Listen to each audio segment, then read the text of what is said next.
प्रिय बंधु माने अगस्ट मास आपण मानकु आनंदर सह स्वागत करुछि।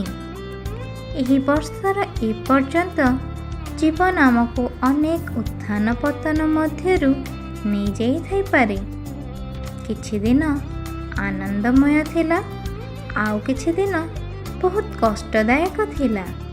तथापि जो जिनिस आमको आगको बढ़िबाकु साहाय्य करे ताहा हेउछि आशा।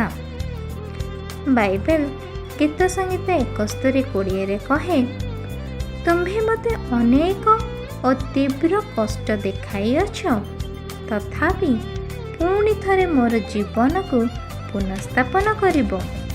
पृथ्वीर गभीरतारू पुणी थरे मते उठाई आनिब। आम मध्यरु अनेकंक पई एही गत मास सहज नथिला।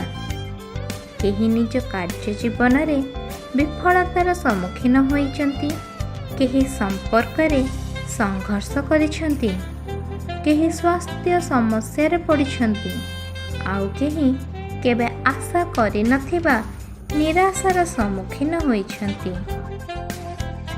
एही नूतन मास तुमको पुणी थरे उठी दंडायमान हेबार सुजोग देउछि। परमेश्वर कहउछंती, तुमर अतीत को पछरे छाड़ी दियो, मु तुम पई नूतन कथा प्रस्तुत करिछि।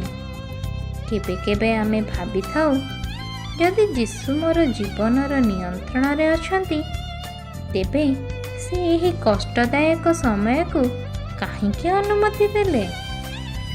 बंधुगण, यीशु एबे मध्य सबु किछिर नियंत्रण रे अछंती। से एही समय गुड़ी को अनुमति देइछंती, जहा द्वारा आपण को परिशोधित करिवे, पवित्र करिवे एवं आगामी आशीर्वाद पाई प्रस्तुत करिवे।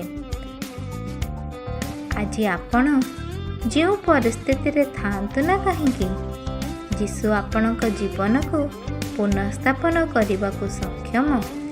से आपणक वेदना को उद्देश्य रे परिणत करिपारिबे एवं आपणक भविष्यत को आपणक अतीत ठारू अधिक सुंदर करिपारिबे। तेणु परमेश्वर आपणक पई रखुथिबा सुंदर भविष्यत को देखिबा पई निजर आशा केबे हरांतु नहीं। आपण निश्चय निजर पुनर्स्थापन देखिबे। परमेश्वर आपणक अगस्ट मास को आशीर्वादमय करंतु।